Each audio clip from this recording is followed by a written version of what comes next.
Hello दोस्तों, dictation start होगी 3 second बाद।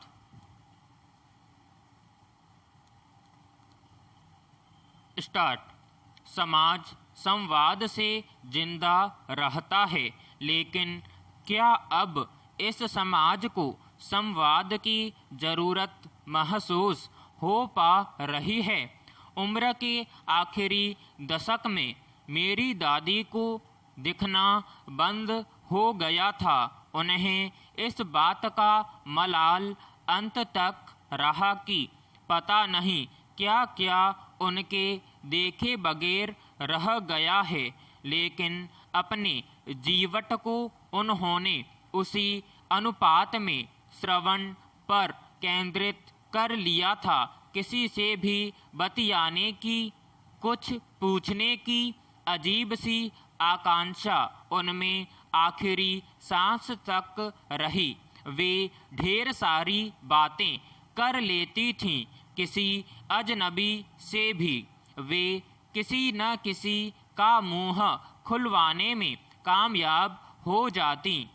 हर रोज वही बातें उतनी ही दिलचस्पी से किसी के भी साथ बांटने की जो सामर्थ्य उनमें थी, वह विरले लोगों के पास होती है। पैराग्राफ। मगर आजकल संवाद का सिरा पूरी तरह गड़बड़ाया हुआ है। एक तो फालतू की व्यस्तता है, ऊपर से यह भी कि बताने से आखिर होना भी क्या है। ऐसा नहीं है कि कोई किसी से बोलना नहीं चाहता या किसी के पास साझा करने के लिए कुछ न हो, मगर हमारे दिमाग में इतना कचरा है कि उसे अवशोषित करने में हमारा वास्तविक माहौल उतना सक्षम नहीं है। फिर जहां हम रहते हैं वहां अपनी कमजोरियां जाहिर करना भी बड़ा जोखिम वाला काम है। एक तरह के डर से हमेशा घिरे रहना पड़ता है। किसी को कुछ न कह पाने की बेचैनी से ज़्यादा मुश्किल है किसी को कुछ बताकर किस्तों में उनकी प्रतिक्रियाओं को झेलने की व्यवस्था। अब न संवाद उतने सरल हैं, न समझ। हर कोई खुद से ही इतना भरा हुआ था कि किसी दूसरे के लिए जगह बच ही नहीं जाती, और बचती है तो अपने अनुकूल न होने की शिकायत। पैराग्राफ। इसके उलट सोशल मीडिया के मंच हैं, वहाँ किसी तरह का कोई दायरा नहीं है। हम कहीं भी कुछ भी कह सकते हैं और खुद ही समझदार होने का भ्रम भी पालते रह सकते हैं। गुस्सा, तनाव, परेशानी, कुंठा, सभी से निजात मिलेगी बिल्कुल मुफ्त में। समस्या एक और भी है, गैर जिम्मेदारी से किया गया कोई भी कार्य सही परिणाम कब तक दे सकता है? यहाँ लगाव नहीं है, किसी को समझने की फुर्सत नहीं है, बस खाली होने की जल्दी है। अपने दुख को बयान करने की जो तत्परता इससे पैदा हुई है, उससे हम लेंस लगाकर केवल अपने दुख के ही बारे में सोचने के आदी हो गए हैं। दूसरों की ओर देखने की, अपना गम जज्ब करने की जो संस्कृति हमारे यहाँ थी, वह इस पीढ़ी में लुप्त होती जा रही है। पैराग्राफ। परिवारों में अंदरूनी जुड़ाव के जो मसले थे, कम होते जा रहे हैं। हर कोई ज़रूरत भर के लिए बोलता है, या यूँ कहें कि स्वार्थ के लिए ही। कोई आ भी जाए तो सबको यही जल्दी रहती है कि यहाँ से उठकर फ़ोन चलाया जाए। कुछ लोग 24 घंटे स्मार्टफोन से जुड़े रहने की अनिवार्यता में अपनी जागरूकता समझते हैं, भले ही उन्हें मालूम न हो कि उनके बच्चे ने पिछले साल भर में कुछ नया सीखा है या नहीं। संवाद के सूत्र इस कदर टूट क्यों रहे हैं? पहले की बैठकें हथाई गुर्बत तो अब रही नहीं, तो क्या दो चार बातें साझा समस्याओं पर भी नहीं? लेकिन क्रांति तो सारी काल्पनिक दुनिया में कर चुके होते हैं, फिर वास्तव में वे छोटे छोटे कार्यों के लिए अपने बड़े दिमाग और पवित्र शरीर का इस्तेमाल क्यों करें?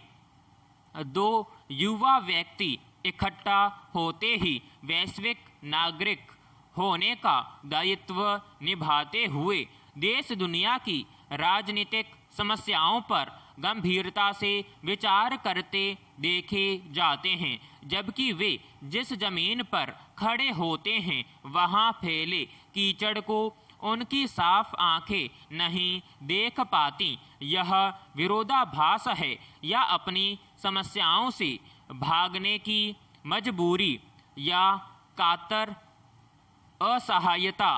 पैराग्राफ। आज घरों में बहुत सारी दादियां हैं जो कई कई दिन घर में किसी से बतियाने को तरसती हैं, लेकिन जुबान सुनती है तो आखिर चुप रहने की ही। वहीं इस अनबोले जमात में धीरे धीरे घर के सभी सदस्य शामिल होते जा रहे हैं। संवादहीनता की इस स्थिति में व्यक्ति तब्दील होता जा रहा है, खुद एक स्थिति में, और घर बदलते जा रहे हैं। घरों के समूह में, घरों में अब परिवार नहीं, हर व्यक्ति ही अलग घर है। कितने ऐसे लोग हैं जिनके पास न कोई बतियाने को है और जिनकी पहुंच किसी तरह के सामाजिक मंचों तक भी नहीं है। ऐसे लोग क्या करें? वे किनसे बतियाएं? किस तरह जाएं? आत्महत्या करें या घुटते घुटते संवेदनहीन होने को मजबूर हों? पैराग्राफ। स्थितियां दरअसल उतनी साफ और सरल नहीं होती जितनी अक्सर दिखती हैं। उनकी तह में जाने पर उनके अतिरिक्त जिन शाखाओं से हमें रूबरू होना पड़ता है, वहीं से ही किसी समाधान की संभावना बन सकती है। संबंधों के दरकने की यह समस्या न तो किसी एक स्तर पर है और न ही किसी एक वजह से। हजारों छोटी छोटी चीजें जो इसके बनने बिगड़ने में अपनी भूमिका निभाती है, उनको नियंत्रित करके ही समस्या बनने वाले मुद्दों को सुधारा जा सकता है। पैराग्राफ। अपने जीवन में हर व्यक्ति कई बार विफल होता है, लेकिन इस विफलता की वजह से हमें अपने लक्ष्यों तक की यात्रा को रोकना नहीं चाहिए। जब भी कभी विफलता हमारे सामने चुनौती बनकर आए तो उसके कारणों को समझकर सफलता के मार्ग पर आगे बढ़ने की कोशिश करनी चाहिए। पैराग्राफ। एक बार जब आपको अपने विफल होने की वजह पता चल जाएगी तो सफलता तक पहुंचने की राह बहुत आसान हो जाएगी। विफल होने के बाद जब आप एक नई ऊर्जा के साथ फिर से सफलता के मार्ग पर चलने लगते हैं तो विफलता पड़ाव मात्र रह जाती है, लेकिन जब आप इसे ही अंतिम मान लेते हैं तो यह आपके लक्ष्य को इतना दूर कर देती है कि आप उस तक कभी पहुंच ही नहीं पाते हैं। पैराग्राफ। विफल होना बुरी बात नहीं है। यदि ऐसा आपके साथ होता है तो सबसे पहले आप इस बारे में उन लोगों से बात करें जिन पर आप पूरा विश्वास करते हैं। इससे एक तो आपका तनाव कम होगा, दूसरे ये लोग आपको बेहतर सलाह दे सकते हैं। अब उस सलाह पर काम करना या नहीं करना आपका निर्णय होगा, लेकिन आपको एक उचित सलाह तो मिलेगी। विफलता हमारे उत्साह को कम करने या मारने का काम करती है, लेकिन अगर आपको सफल होना है तो उस उत्साह को दोबारा हासिल करना होगा। इसमें आपके दोस्त और आपके परिवार वाले लोग आपकी मदद कर सकते हैं। नए उत्साह के साथ सफलता आपके कदम चूमेगी। विराम समाप्त।